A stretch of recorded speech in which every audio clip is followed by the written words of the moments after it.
트럼프가 만들어준 대박앤세일인 거죠. 경기 침체가 와도요, 주가는 올라갈 거고, 안 오게 된다라고 보면 주가는 훨씬 더 빠르게 올라갈 겁니다.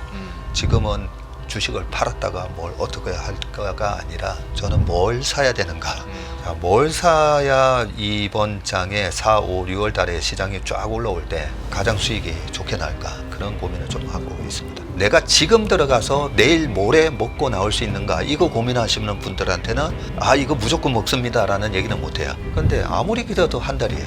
왜 아무리 기다려도 한 달인지 제가 자료를 보면서 쭉 한번 좋습니다. 설명해 드릴게요. 네. 일단 하루 좀 어떻게 보내셨습니까? 대표님께서도 정신없이 바삐 움직이셨을 것 같은데 네. 좀 오늘의 시장들을 어떻게 보셨는지 일단 그냥 감정적인 부분부터 간단하게 좀 얘기를 해주시겠어요? 네. 어떻게 하다 보니까 오늘 이제 블랙 먼데이가 됐고요. 예. 근데 31년 동안 제가 94년 8월 달에 자문사로 입사를 했었으니까요. 네. 그게 뭐 별의별 일 다 있었거든요. 소위 말해서 산전수전, 공중전, 수중전 뭐까지 다 겪었었는데 IMF를 겪었고, 그리고 닷컴법을 깨지는 걸 네. 겪었고요. 9.11 테러를 겪었고, 그리고 2008년 금융위기뿐만 아니라 뭐 수도 없습니다. 코로나 위기, 그리고 2022년 페드의 금리 인상기에 나왔던 그런 조정. 여러 가지 이제 조정들이 참 많았었는데, 저도 처음에 뭐 IMF라든지 우리나라 IMF, 그 다음에 닷컴법을 깨질 때, 그러고 나서 9.12 테러 터졌을 때만 하더라도 이 약세장의 대응을 어떻게 해야 되는지 잘 몰랐어요. 네. 몰랐는데 그동안에 지나고 보니까 IMF 때 SF플러스의 강광천 회장님 같은 경우에 예. 그때 돈 많이 버셨잖아요. 증권주 투자하셔가지고. 그때 우리나라의 존 템플턴 경께서도 우리나라 증권주 하셔가지고 700% 수익 났다. 지나고 보니까 그 IMF 때는 우리 증권업계에 참 많은 분들이 아웃되셨어요. 네. 네, 상호 보증 쓰는 것 때문에 신용불량자 되신 분들도 많았고요. 그런데 지나고 보니까 한 1년 반만 버텼더라면 네. 그때 증권사 자체가 힘들어지다 보니까 유상증자하고, 예. 유상증자 했을 때 우리 사주 받았던 게 딱 1년 동안 못 팔잖아요. 못 팔다 보니까 1년 뒤에 400%, 700% 그렇게 수익이 나면서 증권사에 안 잘리고 살아남으셨던 분들이 크게 돈을 버셨어요. 예. 그런 걸 몇 번 겪다 보니까 위기가 항상 기회구나라는 걸 알게 됐고요. 그리고 공포감의 크기가 크면 클수록 향후 1년 동안의 수익률이 그 공포감의 크기랑 비례하더라고요. 네. 네. 그래서 코로나 때 이 정도 공포감은 도대체 언제랑 비슷했지 생각을 해보니까 9.11 테러 때랑 비슷했더라고요. 네. 그래서 9.11 테러 때도 시장이 급락을 하고 나서 한 6개월에서 7개월 동안에 지수가 더블 나면서 큰 수익을 냈던 것처럼 코로나도 이번에도 그럴까 했더니 역시나 코로나 때 우리나라 지수가 1,400대까지 빠졌다가 3,300까지 가나. 예. 네, 지수가 뭐 더블 난 게 아니라 거기서 훨씬 더 올랐었고요. 그리고 22년도에는 페드가 우리가 생각했던 것처럼 베이비 스텝으로 간 게 아니라 빅 스텝, 자이언트 스텝. 예. 그렇게 가면서 한 2.53%만 되지 않을까 했는데 5.5까지 올리면서 우리를 공포에 떨게 했었잖아요. 네. 그래서 22년 10월 달에 S&P 500이 3,500이 깨졌을 때, 그때 또 그 JP 모간의 제이미 다이먼 회장님이 금리가 6에서 7% 정도 갈 수 있을 것 같다. 네. 그러면 S&P 500이 여기서 20% 더 빠질 것 같다. 네, 그 얘기에 많은 분들이 또 여기서 또 20% 더 빠지나 보다 했는데, 제가 이렇게 지금 쭉 말씀드린 거의 핵심은 뭐냐면요. 그래서 7%를 갔냐 안 갔냐가 중요한 거거든요. 네. 그리고 9.11 테러 때는 왜 V자 반등이 있었을까? 저는 그때 많은 사람들이 우려한 것처럼 세계 3차 세계대전이 시작됐구나. 미국 본토가 공격을 받았으니까요. 네. 그래서 2차 테러, 3차 테러가 또 도대체 언제 나올까? 그거 두려워하면서 6개월 내내 시장이 올라가는데, 6개월 내내 저러다가 2차 테러 나오면 또 망가질 건데, 네. 그러는 사이에 지수가 더블 났었어요. 근데 2차 테러 없었잖아요. 그래서 우리가 두려워하는 그 최악의 상황이 발생하지 않으면 주식시장은 희한하게도 기가 막히게도 그 발생하지 않을 그 가능성을 다 계산하면서 빠르게 먼저 회복하더라는 겁니다. 네. 그래서 우리가 예측 가능한 수준의 어떤 악재가 이어지는 것은 괜찮아요. 그러면 코로나 때를 다시 생각해 보시면 1차 팬데믹이 있었고 2차 팬데믹이 21년 1, 2, 3, 4, 5월 달에 2차 팬데믹이 뭐 난리였었죠. 근데 2차 팬데믹 온다라고 다들 얘기했었고 실제로 왔어요. 하루에 30만 명씩 감염되고 그런데도 21년 1, 2, 3월 달에 우리나라 지수는 3,150을 돌파하고 미국 주식도 랠리를 이어가고 중국 주식 전부 다 난리였습니다. 그래서 우리가 가능한 범위 내에서 어떤 악재가 그대로 발생했을 때는 이미 시장은 그걸 다 반영을 했다. 이렇게 보시면 되고요. 그래서 오늘도 보면 우리나라 시장 5% 빠졌는데 다른 나라 시장에 비해서는 상당히 그래도 선방했다. 5%면 정말 이것도 되게 정말 공포스러운 하락인데 다른 나라 빠지는 거에 비해서는 뭐 7%, 10% 빠졌으니 뭐. 그러니까요. 예. 거기에 비해서는 선방했다고 하지만 자 이게 최악인가 아닌가를 우리가 생각을 해봐야 되거든요. 최악은 지금 내일 모레면 4월 9일 날 트럼프가 발표했었던 그 상호 관세를 그대로 시행할 거다라고 지금 그 시행에다가 또 중국이 보복 관세 얘기했듯이 중국이 4월 10일부터 또 보복 관세 그러면서 우리는 지금 1930년대를 생각하고 있잖아요. 1930년대에 스무츠 홀리법에 대한 그런 보복 관세가 있었던 것처럼 야 그러면 대공황 같은 상황이 발생하고 그랬을 때 주가 지수는 미국 시장으로 80% 빠지고 세계 교육이 망가지고 그런 것까지 지금 상상을 하고 있다 보니까 지금은 우리 투자자분들이 어떤 생각을 하셔야 되면 자 그런 일이 그대로 발생할 건지 아니면 그렇게 트럼프의 그동안의 매드맨 전략, 미친놈 전략으로 질러놓고 그 다음에 그렇게 그 정도 안 하잖아요. 네. 그 정도 안 하면서 어떤 중간점이라든지 거기서 절충을 하게 되면 지금 4월 9일 날 그대로 관세를 때린다라는 걸 시장이 다 반영을 했거든요. 그래서 그 관세가 어느 정도 수준이냐에 따라서 이 시장의 낙폭을 50%를 줄일 거냐 아니면 다 회복할 거냐 그게 앞으로 이번 4월 말까지 저는 진행된다라고 보고 있습니다. 사실 오늘 같은 날은 뭐 숫자로 포문을 여는 것보다 어떤 좀 위로를 받고 싶은 마음에 첫 번째 질문을 좀 이렇게 드려봤고 딱 지난 역사를 한번 쫙 훑어주셔서 그나마 글쎄요 오늘 같은 날 이런 표현은 좀 그렇습니다만 약간의 안정은 좀 받게 되는데 그러면 이제 본격적으로 시장 얘기 한번 해보도록 하겠습니다.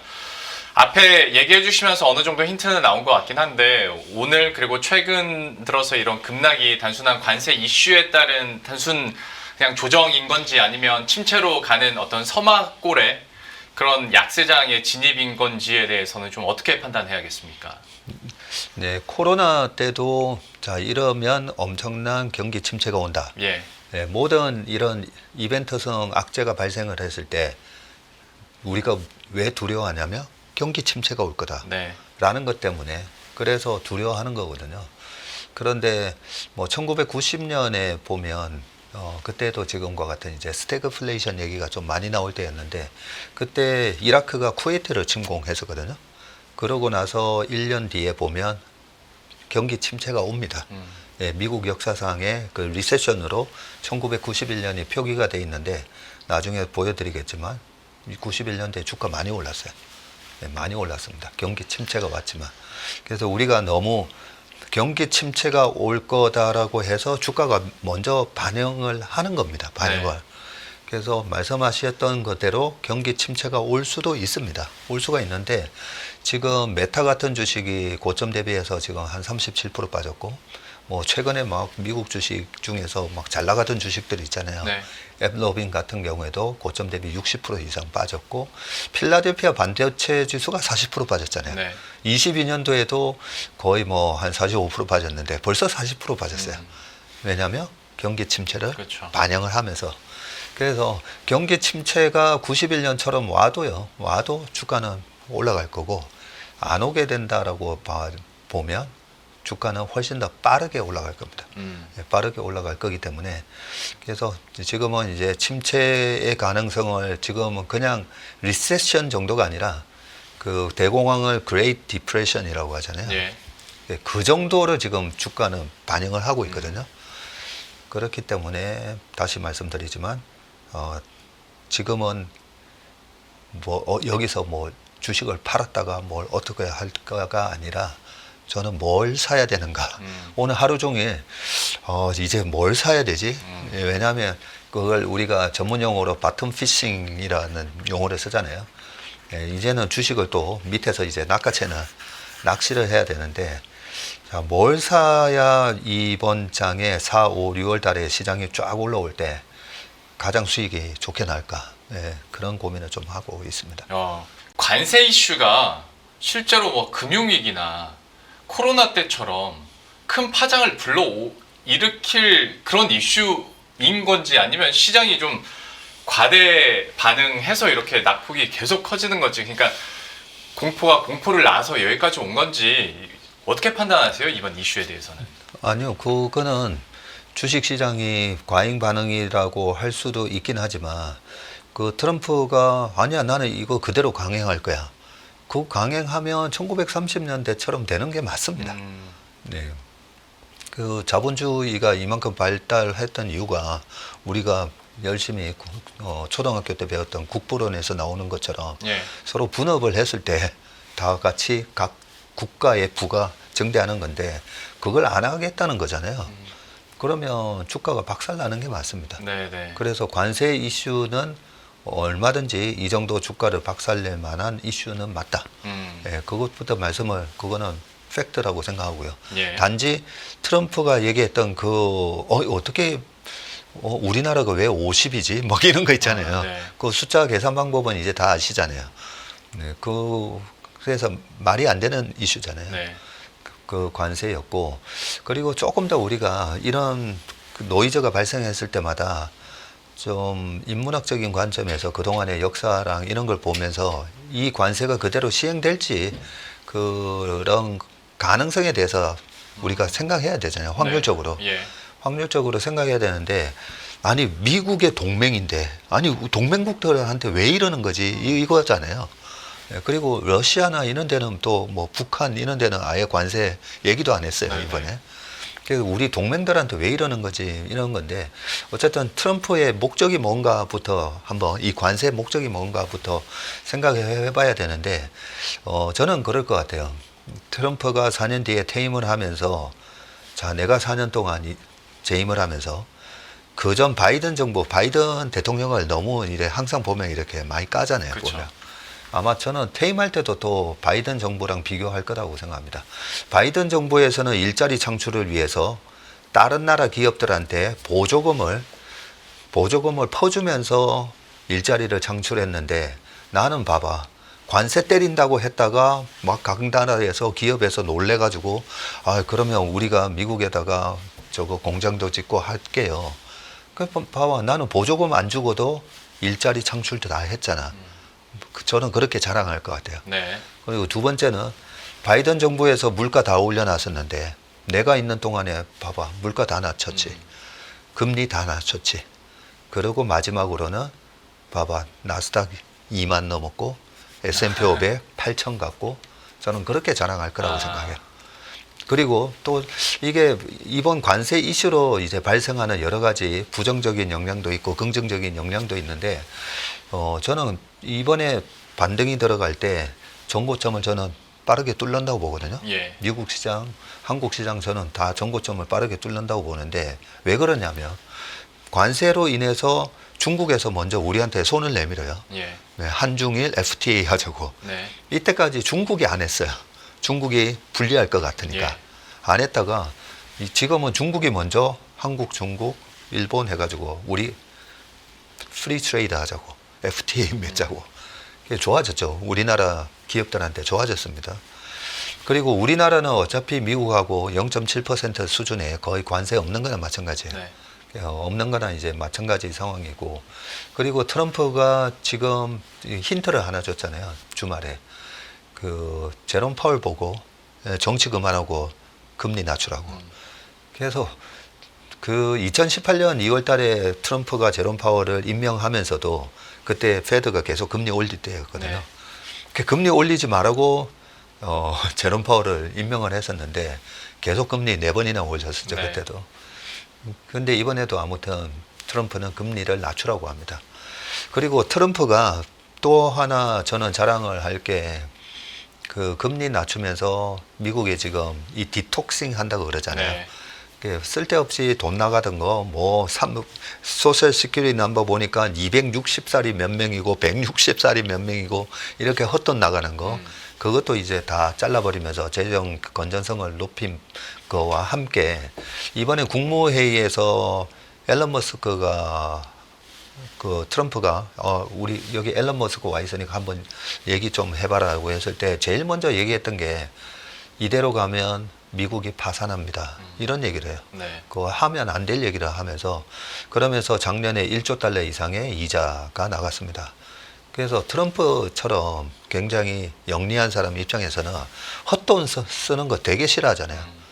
헛돈 쓰는 거 되게 싫어하거든요.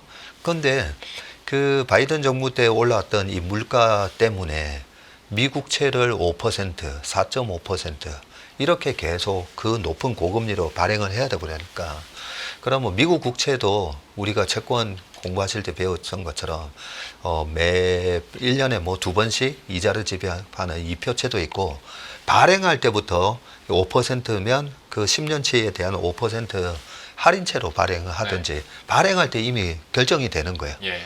발행할 때 결정이 되는데 트럼프 입장에서는 이 돈이 너무 아까운 거죠. 그리고 지금 금리를 낮춰놓고 최대한 그 트럼프 정부의 3년차, 4년차 때 좀 쓸 수 있는 재정 여력을 가지려면 지금 이 고금리에 채권을 발행하면 안 되거든요. 네. 그래서 저는 이번 관세의 가장 큰 목적 중에 하나는 금리 떨어뜨리는 거라고 봐요. 그래서 트럼프가 자신 있게 저는 얘기를 한다고 봅니다. 지금은 돈을 벌 기회다. 조금만 견뎌라. 돈 벌 기회를 지금 만들어주는 거다라고 트럼프 입으로 우리에게 힌트를 줬다 생각하고요. 그래서 금리가 지금 빠르게 떨어졌잖아요. 예. 네, 뭐 3.5, 3.6 단기채는 다 이제 3.5대 들어갔어요. 예. 얼마 전까지만 하더라도 4.78 했던 건데 금리가 빠르게 떨어졌고 유가까지 빠졌잖아요. 예. 네, 그래서 트럼프 제1기의 3년 차에 2019년도에 S&P 500이 28.8% 올라갈 때 보면 금리도 이제 떨어지고 예, 그 2019년 금리 3번이나 인하하죠. 그리고 유가도 안정화되고 그러니까 뭐 주가가 막 날아갔거든요. 트럼프 머릿속에는 지금 그런 상황을 하고 있고 트럼프가 이번에 관세 정책으로 지금 각국이 그동안에 미국 수입 제품에 대해서는 그래도 좀 높게 관세를 했던 네. 거 다 철폐하겠다고 하잖아요. 자, 그렇다면 이제 미국 주식 지금 투자하시는 분들이 되게 막 걱정이 많으실 건데 미국 기업들한테도 지금 되게 좋은 상황을 만들어주고 있어요. 관세가 그대로 시행 안 된다라고 가정했을 때. 예. 네, 그래서 저는 그 각국이 우리 관세 이런 거 낮추고 뭐 무역 장벽 이런 거 다 없앨게요. 그런 걸 다 해놓고 그러고 나서 실제로 관세 때리는 거는 2017년, 18년도에도 캐나다한테 관세 먹이겠다고 해놓고 안 했거든요. 그래서 결국은 동맹국들한테는 거의 관세 없다시피 저는 그렇게 결론이 날 거다라고 생각하기 때문에 하여튼 지금은 뭘 살 건지 고민을 좀 하셨으면 좋을 것 같아요.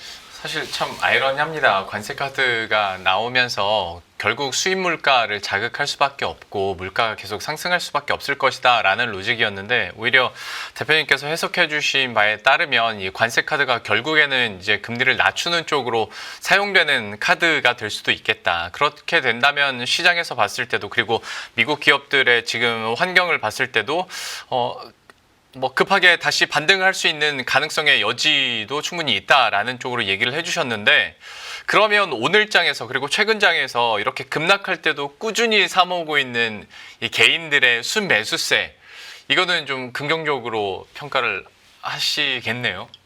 너무 잘하고 계신 거죠. 저는 우리나라 개인 투자가분들이 뭐 맨날 뭐 물려가지고 뭐 그런 것처럼 보이기는 한데 실제로 코로나 때도 외국인이 30조 때려 팔 때 네. 우리나라 개인 투자가분들이 그 30조를 다 받으면서 동학개미라는 그랬죠. 닉네임이 생겼잖아요.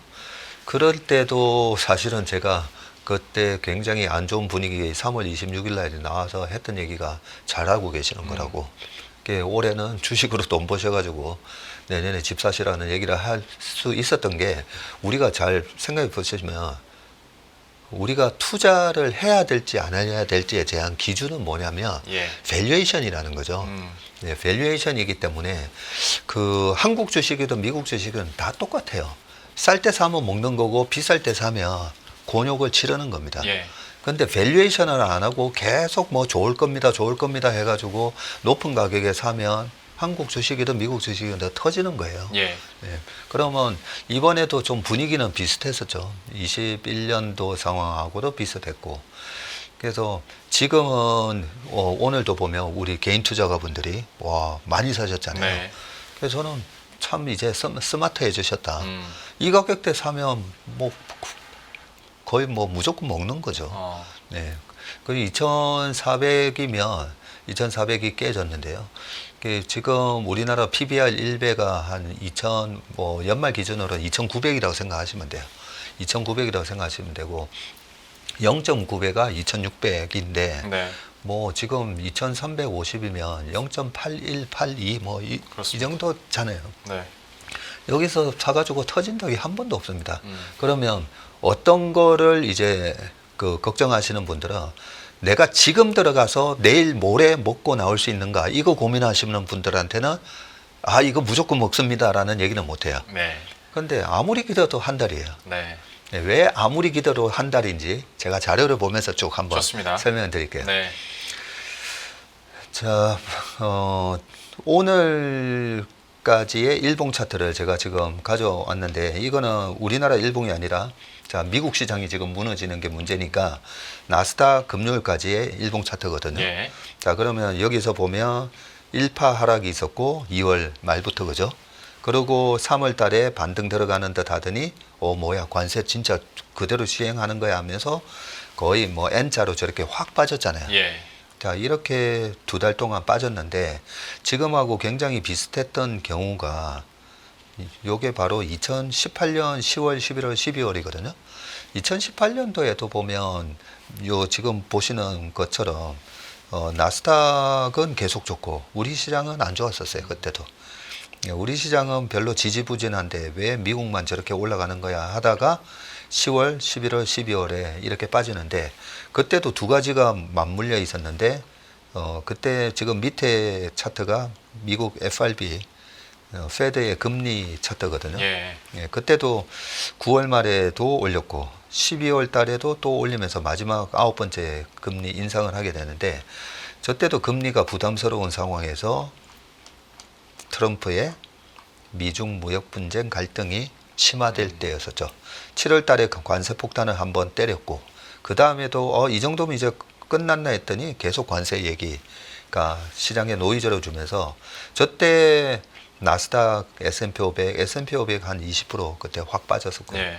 그래서 10월, 11월, 12월에 저 2달 동안에서 거의 석 달 동안에 저렇게 빠졌는데 이번에 똑같은 낙폭이 지금 이번에 이렇게 나온 거예요. 지금 보시는 게 올해고요. 지금 보시는 요 화면은 2018년 네. 12월, 11월, 12월이었었는데 그러고 나서 이게 소위 말해서 그 약세장 중에서 트럼프의 관세로 만들어진 관세라는 이벤트로 만들어진 약세장의 형태를 보여드린 거고요. 그래서 그 다음 2019년부터 시장이 이제 날아갔습니다. 근데 2019년도 되면 관세가 마무리됐느냐? 관세 마무리는 2020년 1월 달에 마무리가 돼요. 중국하고. 2019년에도 계속 관세 얘기는 나오는에도 불구하고 어느 정도 선에서 이제 마무리하는 그런 모습이 나오니까 19년도에 계속 올라갑니다.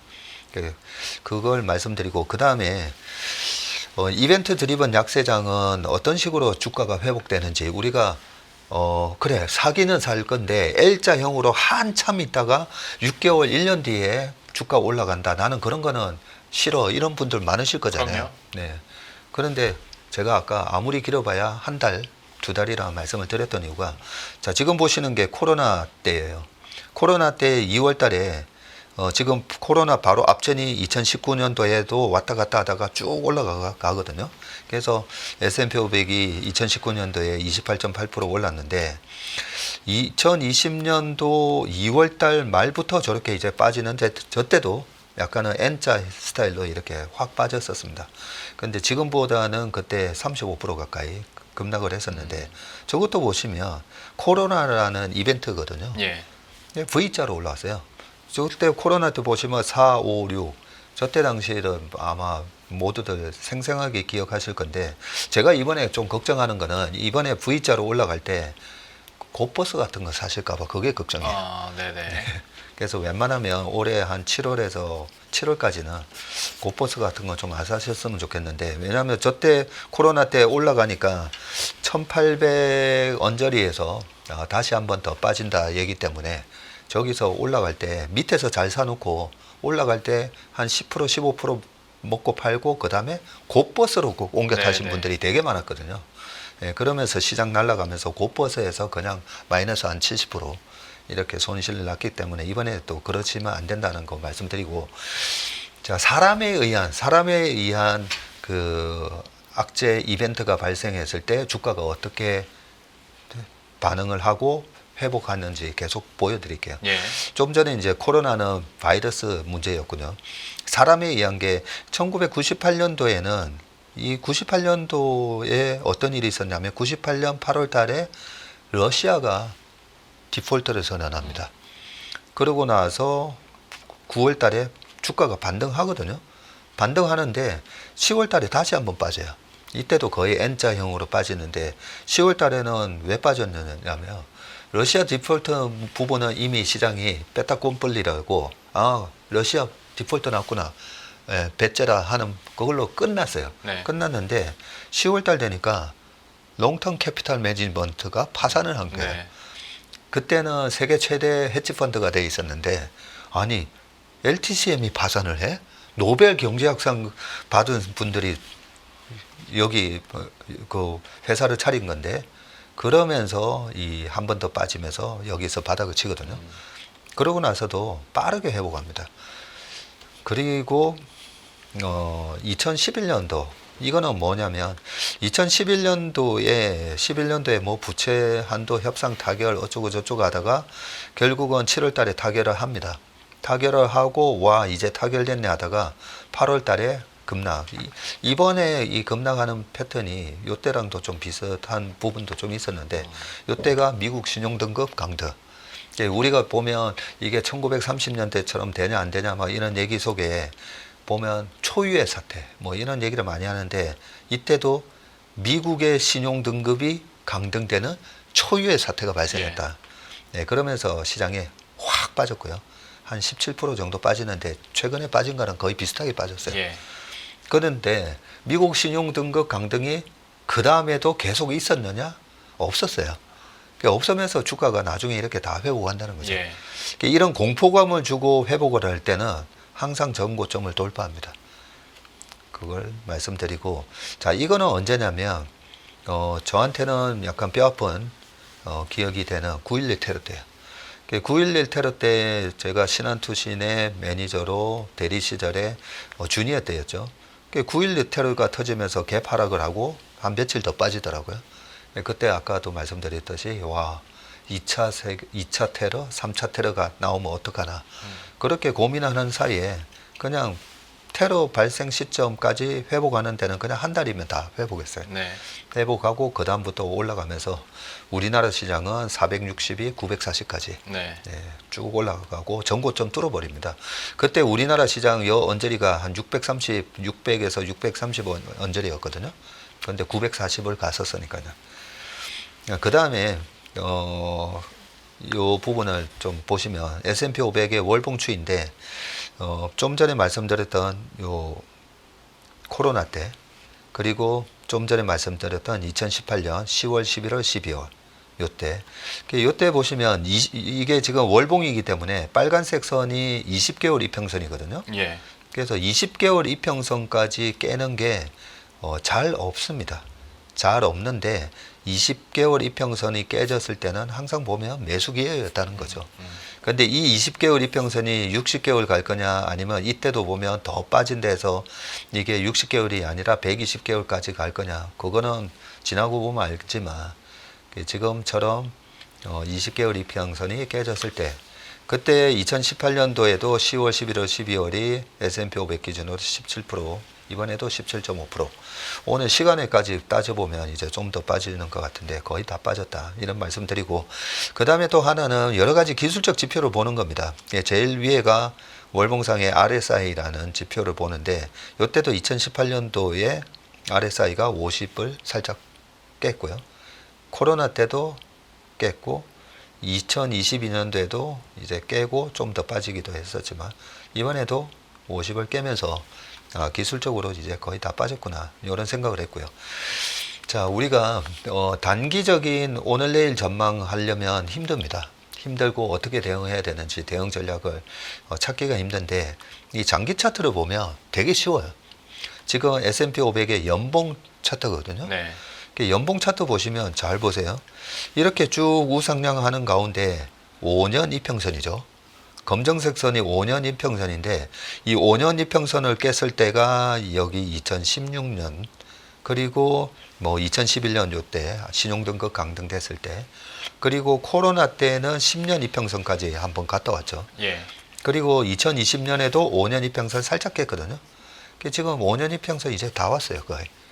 그래서 5년 이평선 언저리에서는 항상 주식을 이럴 때 사야 되는 거다. 네, 말씀을 드리고 그 다음에 나스닥의 지금 연봉 여기 1984년부터 가져왔어요. 1984년부터 좀 길게 가져온 이유가 이런 조정이 나올 때마다 22년에도 그랬지만 조정이 나올 때마다 너무 닷컴법을 깨질 때처럼 아니면 2008년처럼 이런 하락이 올 거다고 얘기하시는 분들이 많거든요. 2000년 닷컴법을 깨질 때랑 2008년을 우리가 뭐라고 얘기하냐면 구조적 약세장이라고 얘기합니다. 스트럭처럴 베어 마켓이라고 해가지고 이거는 이 주가를 회복하기 위해서 엄청난 구조 조정이 일어나야 돼요. 닷컴 버블이라는 그 말도 안 되는 주식들이 상장을 많이 했었고요. 99년도에 미국 시장 그리고 우리나라의 코스닥 보면 정말 말도 안 되는 기업들이 상장을 합니다. 걔네들이 다 싸그리 정리되고 나서 주가가 올라갑니다. 2008년도에도 보면 서프라임 모기지 관련해서 여러 가지 장난질을 많이 쳤었죠.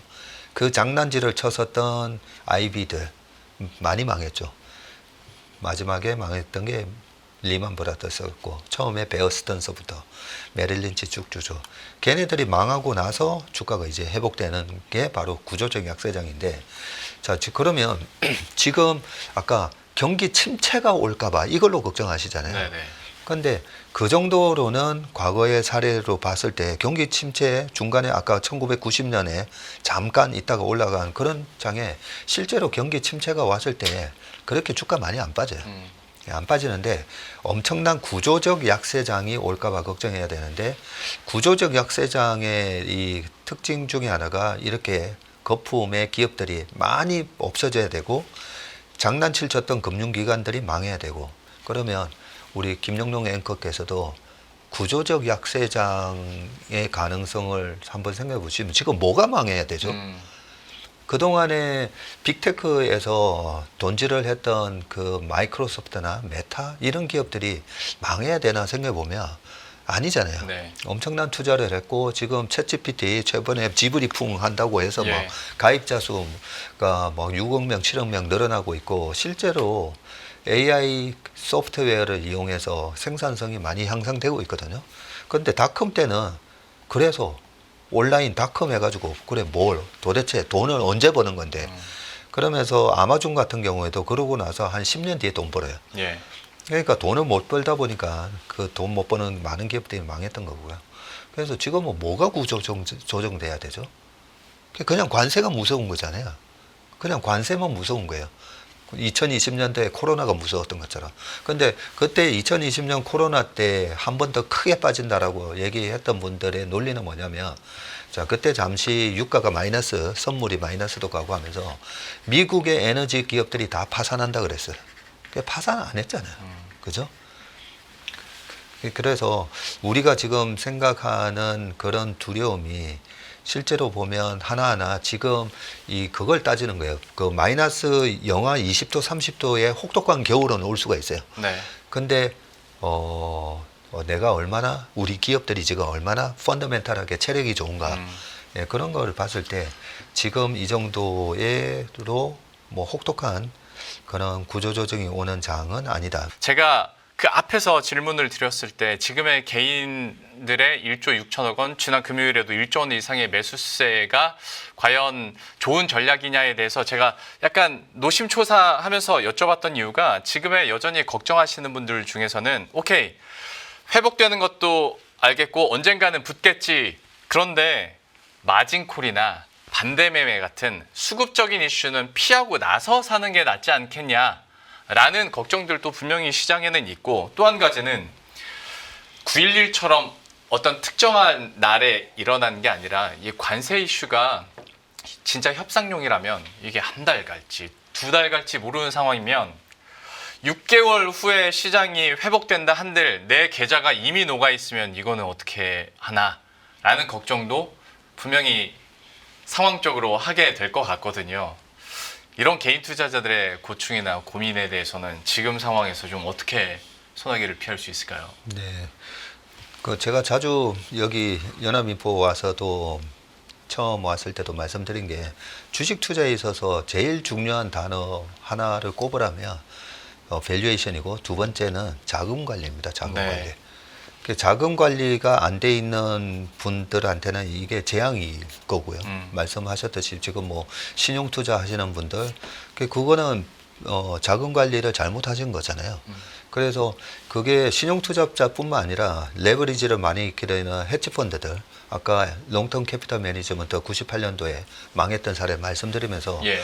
이번에 그 자금 관리를 잘못하고 짧은 시간에 많이 벌려고 2배짜리, 3배짜리, 4배짜리, 4배짜리가 있는지 모르겠지만 그 헤지 펀드들은 4배 레버리지를 일으킬 수 있으니까요. 그렇던 그 선수들의 계좌가 이번에 녹는 거고요. 그리고 자금 관리돼 있는 분들은 오늘 우리나라 개인 투자가처럼 여기서 그냥 사는 겁니다. 왜냐하면 0. 얼마 뭐 작년, 재작년에도 보면 우리나라 지수 자꾸만 0.75 정도 빠지면 사보라고. 그래서 제가 속으로 아니 0.75까지 빠지냐고요. 그런데 모르겠어요. 이번에 0.75 가면 그거 마치 이럴 수는 있죠. 네. 근데 트럼프가 이럴 줄 알고 얘기한 거예요. 알고 그렇죠. 얘기한 거 아니잖아요. 네. 그냥 뭐 작년에 어떤 이슈, 재작년에 어떤 이슈 때문에 그냥 0.75까지 빠질 수 있다라는 거잖아요. 네. 그 침체로, 경기 침체로는 그렇게 안 빠져요.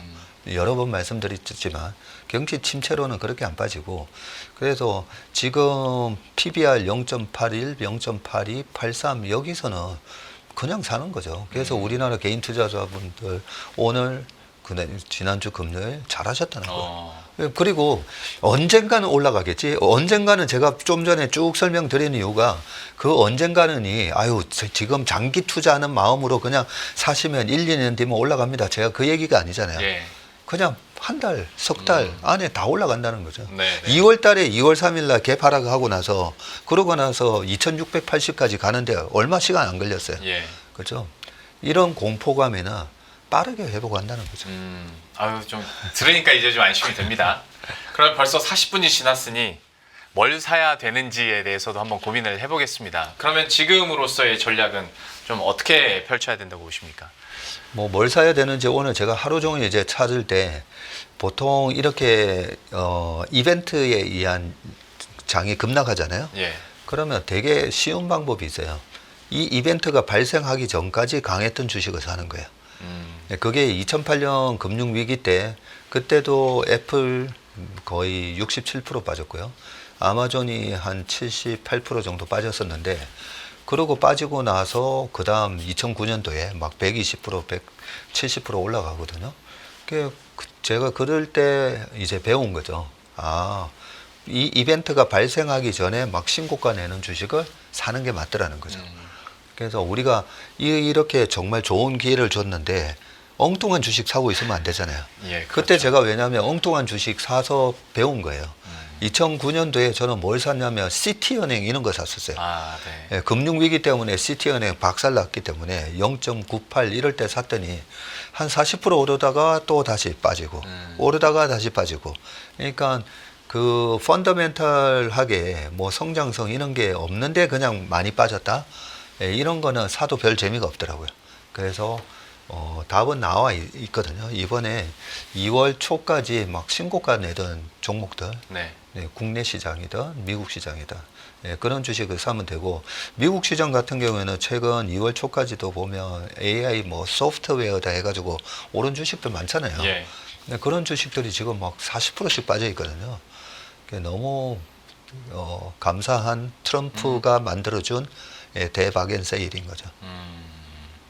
미국은 그렇고 한국 시장 같은 경우에는 문득 그냥 생각나는 쪽은 이렇게 급락 이전에 대장주는 일단 조선이나 방산 쪽이었는데 그쪽으로 봐야 되는 거냐, 아니면 좀 더 큰 그림에서 다른 업종 보고 계신지도 좀 궁금해서요. 최근에도 보면 뭐 SM도 그랬고 그죠? 막 신고가 났었잖아요. 네. 네, 작년 연말에 12월 30날 이 방송에 나와서 2025년 시장 얘기하면서 뭐 홀수에 짝수에 얘기하면서 뭐 짝수에 뭐 엔터테인먼트들이 여러 가지 이유로 선거랑 뭐 이런저런 스포츠 행사 때문에 안 좋았다면 올해는 턴어라운드 하는 뭐 그런 말씀 드렸듯이 우리가 무조건 이럴 때 앞으로 이익 성장률이 좋은 걸 사야 되거든요. 이익 성장률이 좋은 건데 이럴 수도 있고 저럴 수도 있는 거, 시나리오 이럴 수도 있고 저럴 수 있는 거는 불확실하잖아요. 네. 근데 뭐 조선 같은 경우 방산 이미 다 굳은 자잖아요. 네. 네, 굳은 자인데 지금 주식만 빠진 거잖아요. 그리고 3분기, 4분기가 아니면 내년 2026년이 올해 작년보다는 계속 영업이익률이 높아지는지 그것만 확인하면 되는데, 그런 걸로 확인해 보면 최근에 강세를 보였던 조선방산, 뭐 피부미용이라든지 엔터, 예, 이런 주식은 또 이번 관세 이슈가 어느 정도 완화되면 빠르게 회복을 할 거다고 생각하고요. 그 다음에 이제 반도체가 최근에 많이 빠졌잖아요. 예. 미국도 반도체가 많이 빠졌는데, 반도체는 보면 이 스팟 프라이스랑 그 다음에 발생하는 이제 고정거래가 추이랑 거의 똑같이 움직이는데, 작년 하반기부터 스팟 가격이 빠르게 꺾였었잖아요. 예. 그런데 최근에 보면 스팟 가격 올라오고 그 다음에 마이크론이랑 뭐 기업들이 이제는 낸드 가격도 인상하겠다. 그리고 실제로 지금 DDR5 같은 경우에 역사적 신고가를 막 내면서 올라오거든요. 네. 스팟 가격이. 그러면 반도체 업황 자체는 좋아지는 것 같은데 주가만 지금 박살나 있는 거예요. 네. 그러면 그거는 뭐 산책하는 주인과 강아지라고 생각해 보면 주인은 계속 위로 올라가고 있는데 강아지 혼자만 지금 내려갔으니까. 반도체도 저는 반도체를 한 2분기부터 3분기 이렇게 조금씩 이제 올라갈 거라고 생각을 했는데, 지금 이번 주가가 그 올라가기 전에 마지막 세일을 해주는 거 아닌가, 그런 생각을 합니다. 혹시 뭐 반도체 얘기 나온 김에 이건 좀 지엽적인 질문일 수 있는데, 삼성전자 실적과 관련해서 그러면 시장을 바라보는 눈을 어떻게 마음가짐을 가져야 될지 많은 분들이 좀 이제 혼란스러워하세요. 전날 급락이 나와버리니 실적과 관련해서는 관점 포인트를 혹시 어떻게 두고 계십니까? 전자도 보니까 우리나라 개인 투자가가 저보다는 훨씬 더 투자를 잘 하시더라고요. 작년에 상반기에 7월 달까지 외국인이 다 샀잖아요. 예. 외국인이 24조나 사면서 삼성전자 하이닉스 주가를 다 땡겨놨었거든요. 네. 그때도 우리나라 개인분들이 보면 7만 원 위부터 8만 8천 원까지 계속 팔았어요. 예, 계속 팔고 외국인들은 평균 단가가 한 6만 9천 원 되는 수준에서 이번에 손절 다 했잖아요. 손절을 하고 있는데 우리나라 개인 투자가분들이 다시 사고 계시죠. 네, 네. 그렇죠. 오늘도 사시고. 그래서 지금 이번에 내일 아침에 나올 지금 예. 실적이 한 뭐 컨센서스는 5조 5천억, 뭐 언저리 5조 2천억, 아니면 4조 대 뭐 이런 얘기까지 나오고 있는데, 그래서 컨센이 5조 2천억 정도면 내일 5조 5천억 이상만 나와도 괜찮다라는 부분인데 지금 스팟 가격이 최근에 많이 올랐잖아요. 네. 그러면 저번에도 보면 작년 상반기에 이 재작년에는 재고 평가손이 엄청나게 잡혔다가 작년 상반기에 가격이 올라오면서 재고 평가익으로 바뀌거든요. 예. 그래서 이번에도 지금 그 스팟 가격을 보면 이번에 실적이 그렇게 내일 나쁘게 나오지는 않을 것 같다. 그런 생각됩니다. 좀 그랬으면 좋겠습니다. 그리고 지금의 공포가 조금은 사그라들길 바라는데 이건 또 내일 시장이 어떻게 받아들이는지는 한번 보겠는데 워낙 좀 공포감이 커지다 보니까 한번 여쭤봤고 그러면 이제 앞으로의 증시 전망에 대해서도 좀 뷰를 좀 듣고 싶습니다. 뭐 4월 증시 전망도 그렇고 과연 이런 위기감이나 좀 두려움이 언제쯤 꺾일 수 있을 것인가. 오늘까지만 봐도 뭐 빅스 지수만 보더라도 공포감은 지금 훅대기를 치고 있거든요. 앞으로의 흐름은 좀 어떻게 예상하십니까? 네, 그러면 또 빅스부터 여러 가지 지표 보면서 쭉 말씀드리겠습니다. 간단하게 한 5분 동안 말씀드릴게요. 지금 보시는 이제 빅스가 작년에도 보면 8월 5일 날 그때도 우리나라 그 개인 투자가 분들 중에서 이 파생이나 고퍼스나 이런 거 하시는 분들이 보면 너무 이렇게 돈을 좀 쉽게 잃는다고 저는 생각하는데 8월 5일, 6일 요때도 보면 외국인들이 풋옵션 엄청 때렸거든요. 네. 근데 제가 옵션을 계속 보고 있는데 오늘 외국인들이 지난주에 옵션을 되게 많이 풋옵션을 사놨던 게 오늘 아침에 보니까 풋옵션이 뭐 80배, 90배 났거든요. 네. 그걸 막 이익 실현하고 있더라고요. 그래서 외국인들은 지금 풋옵션을 이익 실현하는 게 지난 8월 5일에도 그랬다는 거죠. 그때 외국인이 한 2,800억 원어치의 풋옵션에 대해서 이익 실현을 할 때 그걸 누가 다 사줬냐면 우리나라 개인 투자가가 다 샀어요. 네. 더 빠진다고 보고. 그래서 오늘 같은 경우에 외국인들도 우리 시장에 있어서도 풋 매도가 좀 있었다라고 보고요. 그게 풋 수량하고 금액하고는 좀 다르게 보셔야 되고 지금 보시는 이 빅스 차트만 보더라도 45 이렇게 갔을 때 사면 항상 먹었어요. 미국 시장도. 그 얘가 지금 그 다음 표에 보면 이게 1990년부터 쭉 있었던 빅스가 45를 넘었을 때거든요. 네. 그 빅스가 45를 넘었을 때인데 아까 90년도에 이라크가 뭐 침공했을 때도 보면 뭐 한 35 언저리였었고요. 45를 넘었었던 데가 이렇게 몇 번이 있었는데 정확하게 보시면 요때인데요.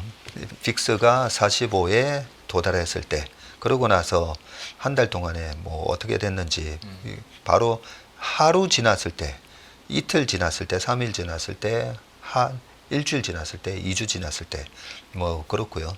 여기 보면 98년 8월 31일 러시아 디폴터도 있고 2001년도 9월 달도 있고 뭐 여러 가지 쭉 있는데 보시면 에버리지가 평균 2.57, 1.75, 2.95, 3.35 해가지고 다 올랐고 일주일 뒤가 제일 좋네요. 보니까 수익률이 4.68이고 그리고 플러스 날 확률도 보니까 뭐 83% 이렇게 된다는 겁니다. 예. 예, 그렇게 된다는 거고 그 바로 밑에 보면 에버리지 맥스 로스인데 아니 이때 샀어도 혹시나 더 터지면 어떻게 보는데 보면 맥시멈 로스가 그렇게 크지는 않아요, 그죠? 네. 예, 그렇게 크지는 않고 손실보다는 수익이 많이 나는 거고 제가 한 2달 전에 이 채슬리 AI라는 걸 만들었어요. 네, AI를 만든 게 왜 만들었냐면 제가 바닥에서 사는 거 이런 거는 잘하는데 네. 이 좀 떨어지는 거 잘 못 맞추잖아요. 그럼요. 네. 그런데 어떻게 보면 떨어지는 거는 잘 맞추려면 맨날 떨어진다 하다 보면 1년에 10% 이상 작년 8월에도 조정이 그럼요. 있었잖아요. 네. 이번에도 10% 이상 조정이 있는 것처럼 계속 떨어진다 하면 맞출 수는 있는데 근데 좀 저희가 운용하는 입장이다 보니까 위에서 좀 팔고 싶잖아요. 위에서. 네. 그래서 위에서 좀 팔고 싶은 거를 갖다가 저는 개인적으로는 이제 못 하겠고 이 그 홍콩에서 헤지 펀드들 운용하는 그 알고리즘을 좀 따와 가지고 만든 건데 제일 오른쪽에 보면 AI 진단이라고 있잖아요. 네. 그래서 S&P 500이나 나스닥이나 코스피나 코스닥을 어떻게 지금 AI가 진단하고 있는지 그건데요. 올해 들어와서 지금 코스피가 1월 달에 약세장이었다가 2, 3, 4 강세장으로 이제 전환되었고요. 아직까지도 저렇게 주가가 빠졌는데 4월 달도 저는 빠르게 회복하면서 강세장이 유지가 될지 않을까 이런 생각을 하는데. 대표님, 저 AI 진단에서 수치를 저희가 그러면 어떻게 받아들이면 됩니까? 네, 좋은 질문해 주셨는데 지금 나스닥 우리 시장보다는 미국 시장을 보면서 말씀드릴게요. 예. 지금 나스닥 같은 경우가 24년 1월 달부터 이렇게 강세장인데 AI 진단이 이게 편입비로 보시면 돼요. 90에서 100, 90에서 100, 90에서 100 이런 건데 작년 하반기하고 1월 달에 얼마나 좋았습니까? 그죠? 좋았는데 90에서 100을 유지했던 작년 12월 달이 1월 달 되면서 이 시장 에너지가 둔화로 나오면서 편입비를 70에서 90으로 떨어뜨리면서 이익 실현을 하라라는 그런 진단을 해줬고요. 네. 3월 달 시장 딱 들어가면서부터는 나스닥이 약세장으로 변환했으니 40에서 70으로 시장 에너지 회복 전까지는 보수적 운용 전략을 하라라고 AI가 이렇게 얘기해 줬는데 아닌데 4월 달부터는 시장 돌아설 것 같은데라는 저의 그런 인지 편향적인 그런 기대 때문에 설마 이렇게 될까 했는데 이렇게 좀 많이 빠지기는 했습니다. 빠지는 했고 S&P 500 같은 경우에도 4월 달 들어서 이제 약세장으로 전환하면서 40에서 70 이렇게 이제 편입비를 하라고 이게 이제 헤지 펀드들이 쓰는 전략이에요. 네. 근데 제가 왜 이걸 가져왔냐면 헤지 펀드들이 아까도 코로나 때 어느 정도 반등 들어왔을 때 1800에서 다시 떨어질 거를 걱정하면서 곧버서 많이 사셨다고 했잖아요. 네. 제가 이번에 왜 그러지 마시라고 말씀드렸냐면 이 헤지 펀드의 전략은 상승 추세선을 회복하잖아요. 네. 그러면 바닥부터 우리 시장으로 예를 들면 한 2600이 됐다 이러면 그때부터 들어온다는 네, 거죠. 네. 미국 시장도 마찬가지로 이번에 이렇게 빠졌는데 바닥에서 한 15% 정도 강하게 올라오면 그때부터 헤지펀드들은 또다시 시장이 회복됐네 하면서 우리 신호도 아마 똑같이 뜰 겁니다. 네. 편입비를 늘려라라고 할 건데 제가 이런 헤지펀드들의 뒷북치는 전략을 어느 정도 수정하기 위해서 그런 이런 지표들 풋콜 레이쇼를 이용해서 이게 공포 지수잖아요. 네. 이 우리 시장에 있어서 풋콜이 막 뜰 때 풋콜이 뭐죠? 풋옵션, 콜옵션 대비해서 풋옵션의 거래가 많이 늘어나는 거예요. 다들 와 여기서 더 빠지나 보다 하면서 그럴 때가 항상 바닥이라는 걸 보여드리기 위해서 가져왔고요. 네. 지금도 이 풋콜 레이쇼가 또 떴습니다. 또 떴는데 그래서 여기서 매도 플레이가 실익이 없을 거다 이런 말씀드리고 아까 말씀드렸던 미국 시장은 그러면 언제 사야 되는데 이렇게 빅스가 뭐 40몇이다 여기서 뭐 위험 관리를 어떻게 하고 이런 거를 생각해봐야 네. 실익이 없을 거라는 거죠. 그래서 빅스나 풋콜 레이쇼를 잘 활용하셔가지고 이런 공포감이 극대화됐을 때 그렇게 사시는 전략을 쓰면 지금 보시는 것처럼 빠르게 회복한다는 거죠. 네. AI까지 만드셔가지고 그러니까 단순한 프로그램이 아니라 일정한 알고리즘 로직이 있다는 거잖아요, 그 안에. 제가 20년 전에 하루에 한 달에 선물을 한 2조 3조씩 매매했었거든요. 예. 20년 전에. 그럴 때도 이 외국인들하고 쩐의 전쟁을 벌인다라고 생각을 했었어요. 네. 그래서 이런 풋콜 레이쇼도 만들고 외국인 현선물을 보면서 했는데 그때 홍콩 물고기라고 우리나라 시장에서 정말 막 네. 피젓고 다니나 그 외국인의 주문을 받는 외국계 선물 브로커한테 걔네들의 이제 전략이 어떻다라는 걸 들은 거죠. 그러고 나서 그 다음부터 봐도 지금까지도 똑같아요. 걔네들의 전략이. 그래서 이걸 갖다가 이런 최근과 같은 하락장에 좀 써먹어야 되겠다 싶어서 그걸 갖다가 이번에 만들어 놓은 겁니다. 저의 인지 편향을 이제 좀 보완하기 위해서. 알겠습니다. 흥미로운 것까지 또 자료까지 보여주셔서 저희들도 좀 흥미롭게 볼 수 있었고 시간이 많이 되긴 했습니다만 오늘 헤드라인에서 참 많이 나왔었던 거기 때문에 이것도 한번 짧게 여쭤보고 마치겠습니다.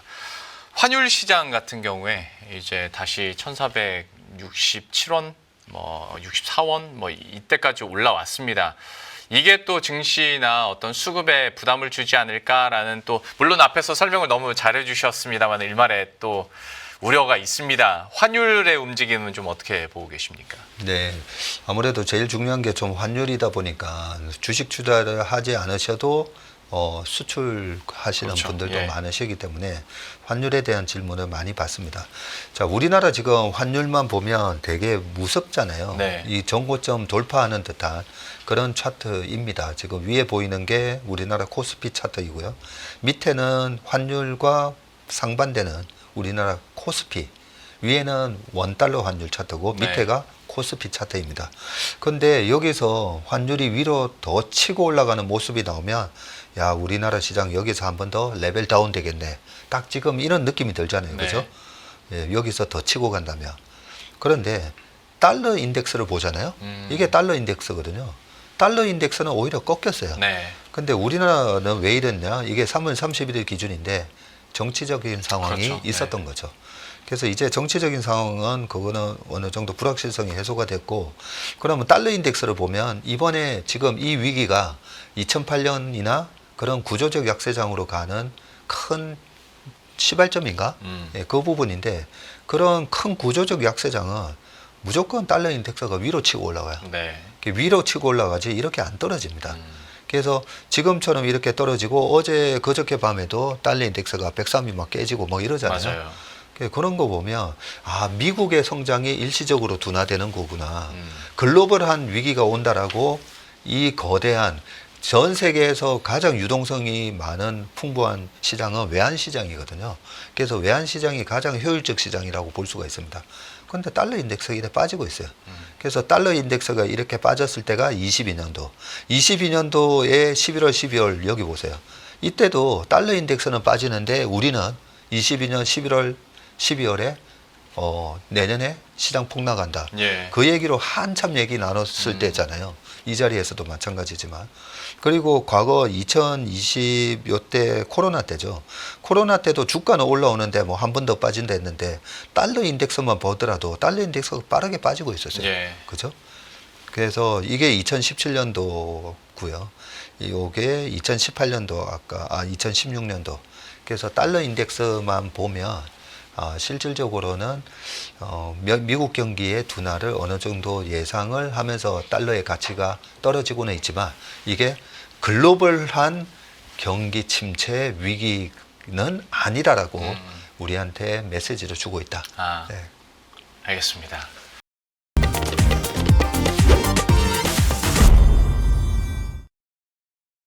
더 많은 영상을 보고 싶으신 분들은 화면 오른쪽에 있는 구독 버튼을 눌러주시기 바랍니다. 그리고 영상을 보시면서 좋아요는 필수인 거 아시죠? 항상 인포맥스 라이브를 사랑해주셔서 감사합니다.